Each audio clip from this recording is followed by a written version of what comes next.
ഹാഷറും ടീമും വാഴ 2 ആലുവയിൽ നവാഗതനായ സവിൻ എസ് സംവിധാനം ചെയ്യുന്ന വാഴ 2 ബയോപിക് ഓഫ് മില്യൺ ബ്രോസ് പൂജയോടെ തുടക്കം. ചിത്രീകരണം നാളെ ആലുവയിൽ ആരംഭിക്കും. സമൂഹമാധ്യമങ്ങളിലെ മിന്നും താരങ്ങളായ ഹാഷറും ടീമുമാണ് കേന്ദ്ര കഥാപാത്രങ്ങളായി എത്തുക. അലൻ, അജിൻ, വിനായക് എന്നിവരാണ് മറ്റു താരങ്ങൾ. സംവിധായകൻ അൽഫോൺസ് പുത്രനും ചിത്രത്തിൽ പ്രധാന വേഷത്തിൽ എത്തുന്നുണ്ട്.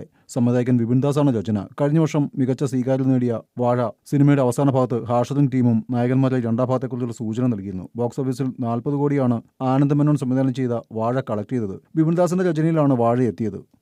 ബേബി ഗേളിൽ നിവിൻ തന്നെ. ആദ്യം നോർമ സംവിധാനം ചെയ്യുന്ന ബേബി ഗേൾ എന്ന ചിത്രത്തിൽ നിവിൻ പോളി തന്നെ നായകൻ. കുഞ്ചാക്കോവൻ പകരമായാണ് നിവിൻ പോളി എത്തുന്നത്. ഡേറ്റ് ക്ലാഷിനെ തുടർന്ന് ചാക്കോച്ചൻ പിന്മാറുകയായിരുന്നു. ഏപ്രിൽ 12 നിവിൻ ജോയിൻ ചെയ്യും. തിരുവനന്തപുരത്ത് ചിത്രീകരണം പുരോഗമിക്കുന്ന ബേബി ഗേളിൽ ലിജോമോളാണ് നായിക. ത്രില്ലർ മൂഡിൽ ഒരുങ്ങുന്ന ചിത്രത്തിൽ സംഗീത് പ്രതാപ്, അഭിമന്യു തിലകൻ, അസീസ് നെടുമങ്ങാട്, അശ്വന്ത് ലാൽ എന്നിവരും പ്രധാന വേഷങ്ങൾ എത്തുന്നു. രചന ബോബി സഞ്ജയ്. മാജി ഫിലിംസിന്റെ ബാനറിൽ ലിസൺ സ്റ്റീവനാണ് നിർമ്മാണം. ഛായാഗ്രഹണം ഫയസ് സിദ്ദിഖ്. എഡിറ്റിംഗ് ഷൈജിത് കുമാരൻ. സംഗീതം ജക്സ് ബിജോയ്. മാജിക് ഫിലിംസിന് വേണ്ടി ബോബി സഞ്ജയ് തിരക്കഥ ഒരുക്കുന്ന മൂന്നാമത്തെ ചിത്രമാണ്. Traffic, how old are you എന്നിവയാണ് മുൻ ചിത്രങ്ങൾ.